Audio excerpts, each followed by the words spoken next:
First time I heard about the So Ill boys were gonna do some climbing shoes, I was definitely hesitant about getting involved. I was happy with what I was wearing, and the unknown of what they were gonna produce was definitely a concern.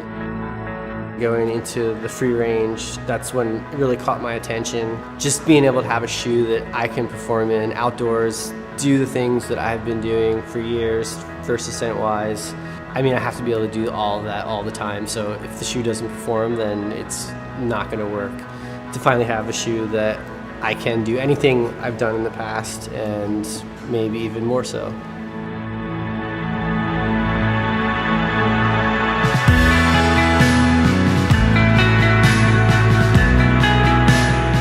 Another thing I really like about the toe hook rubber is that it comes up high enough. A lot of times I'm toe hooking up, way up high on my foot, above the knuckle here of your foot. And a lot of times shoes, the rubber won't go as high and you'll get that peeling. And I haven't gotten that with these shoes. I feel like it goes up just enough. It seems like it's really adhered to the shoe, and it's also tucked under this front piece. So I feel like that's also gonna keep it from sliding.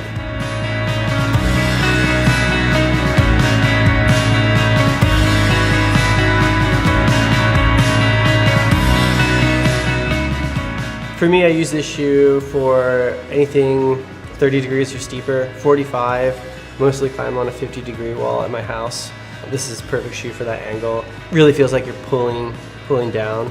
I know the first time that we tried it and we were transitioning from the streets, they do have some downturn, but on the steeper angle, as soon as we put the free range on, we're getting like 10% more pull out of the foot just because of that. More aggressive downturn, a little stiffer. Everything feels like it's really pulling in the right direction.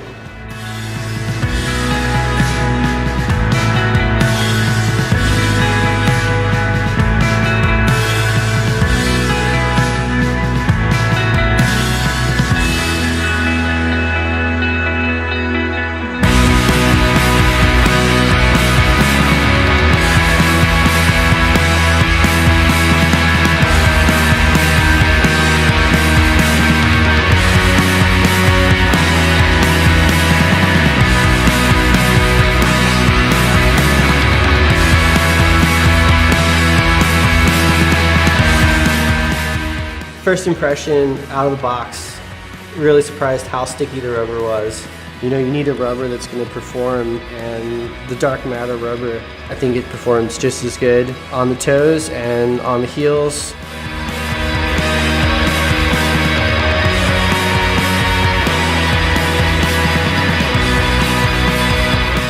The problems I was climbing on tonight, just a really good example of transitioning from a really solid heel to being able to toe down and then switch to a toe hook. And I feel like you get a lot of that type of climbing, not only with these holds, but with just 3D climbing in general.